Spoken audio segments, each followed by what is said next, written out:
let's go and hit the road. So as you leave here in the parking area, make sure you're checking your surroundings. Make sure everything will be okay. I know the weather is not favorable today. It's raining, the road is wet, so we just would want to watch for the speed. Of course, before we leave, we have to check your mirrors. You have to signal and slowly move forward and check the opposite traffic and crank your steering where you want to go. As you leave on the parking area, make sure your eyes are gathering information. You just need to drive slowly, especially for those car parked on the side of the road. Make sure there are no other road users as you head. Okay, so as we head on the road, we're gonna use the other lane because we don't want to be hitting one lane for this. Okay, scan in every intersection, scan boss. And you have to turn your signal on, check your blind spot. Now, make sure you stop before the stop sign. We call it the stopping point. Just make sure there are no pedestrians crossing on the road. Of course, don't forget your signal. Now, the rule said you have to shoulder check prior to change directions, so we have to shoulder check now. Move forward, check the oncoming traffic. If there's a safe gap, then look on the direction of your travel. And as you complete your turn, make sure you're checking your rear view mirror. So every 5 to 8 seconds, check your mirror. I could see the sign ahead. It says there it's a roundabout. So on a roundabout, we have to follow the rules of the road. You have to scan ahead. You're looking for other road users. You're looking for, I could see now a pedestrian crosswalk. I just make sure I need to cover my brake. I need to slow down on a roundabout. Just make sure I could have a safe gap.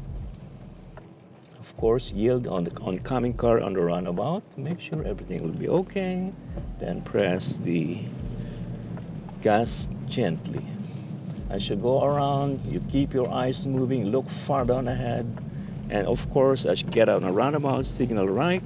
Then check again your rear view mirror as you complete your turn. As you drive, you need to cancel your turn signal. You need to adjust your wiper in case the volume of rain is getting higher and higher. I could see there's a car behind me. By checking my rear view mirror, I could look on my direction of my travel.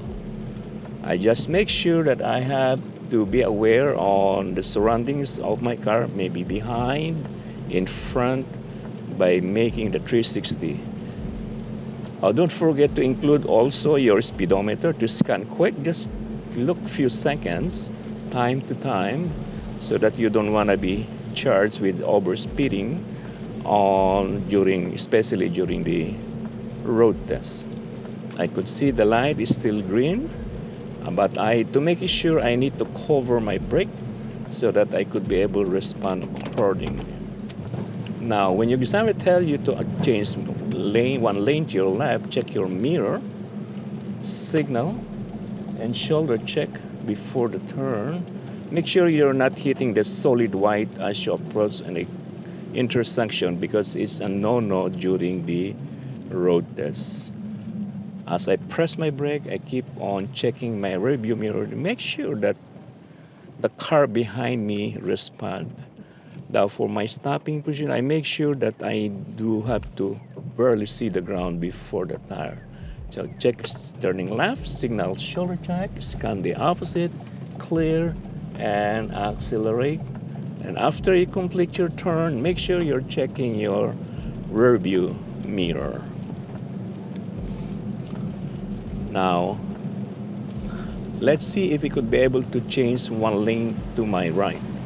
It's not safe because as we head close to the intersection, it is not advisable to change lane close enough to any intersection. As I approach, the light changes. I need to respond accordingly. Make sure that you'll be braking with smoothness. Now, when you stop on this intersection, while waiting for the light to change, make sure you keep your eyes moving. Scan the corners. Look for any other road users, just like a pedestrians. And checking the opposite light will greatly help you also to have a clue that when the light changes to yellow, the opposite light, your light is about to change, and that will be a great opportunity for you. You keep your eyes moving. You have to scan, you have to move your head with your eyes. That will greatly help you stay aware of on the surroundings of our car. I could see a pedestrian standing on the corner. Our light is still red, and our light is about to change. Then green, scan first, 1, 2, 3, left center, right center, shall I say. Then after that, after I complete the intersection, cross the intersection, I need to check again. Okay, the mirror. Now, when examiner told you to change one lane to your right, make sure you do have enough gap.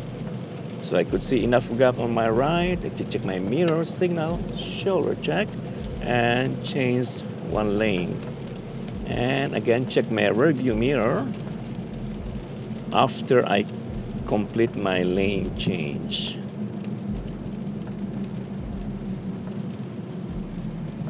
Then every time I press my brake again, I need to check my rear view mirror. I make sure that I need to stop before I slightly barely see the ground before the tire. When he moves, make sure you do have at least 2.5 seconds or 2-second rule before you accelerate. And the purpose of that one is in case there'll be a sudden change of the traffic ahead, you'll be able to respond accordingly.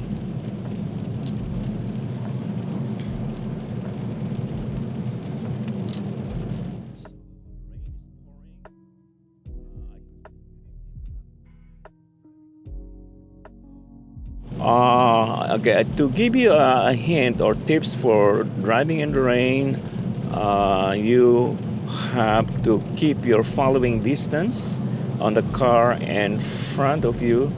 The rule said when the weather is nice, it's 2 seconds. But if the weather is bad, like these rainy days, definitely it should be 2.5 car lengths in between cars. So let us turn left. Say signal, shoulder check. When you turn left, you make sure you position your car. Response, think ahead and develop your saying. Shoulder check before the turn in scan, and just turn with smoothness. You have to think quick and accurate as you drive, because unlike on the school, our seat is permanent. In here in car, our car is moving, mobile, so definitely you have to decide quick and accurate as you drive. Since it's Saturday, so I could see,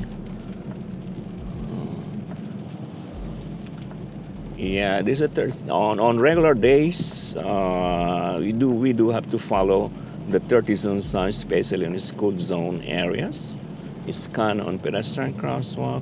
I could see a warning sign. There's a crosswalk ahead, so I'll just make sure that we are scanning the intersection.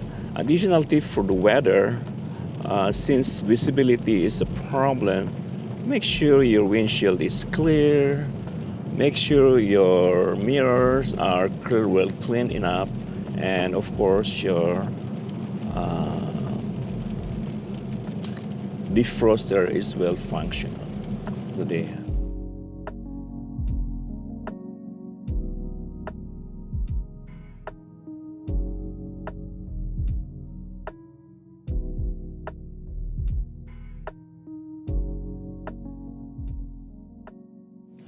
Okay, some students who are having a road test, especially on bad weather, is especially if they are tense enough, they cannot focus anymore. Their they should choose a safe speed on a given scenario. Even though the rule says it's 50, but you have to analyze that if the situation doesn't permit 50 zone, you might want to reduce your speed, especially on this bad weather. It will greatly help you one way or another to respond the situation with accuracy. A typical example of this one, especially when you're turning right on red light, make sure that you do have enough gap, and presume they're running 50 kilometers an hour. So we don't want to be risking. I need to observe the light. I need to observe the oncoming traffic. I could see someone is crossing for a pedestrian. I need to check my blind spot while waiting for a safe gap, and the light is still red. I could see any pedestrian on my blind spot. Now the light is about to change. Shoulder check. Again, scan and move. That's how you respond on a red light. Thank you for driving with me today and joining with me. If you need more information, feel free to search on our website, the ultradrivingschool.ca, and feel free to call us at 604-799-6115. My name is Don. We do have another instructor. Her name is Leah. She would more than willing to help everyone who needs our services for challenging road tests. Thank you very much.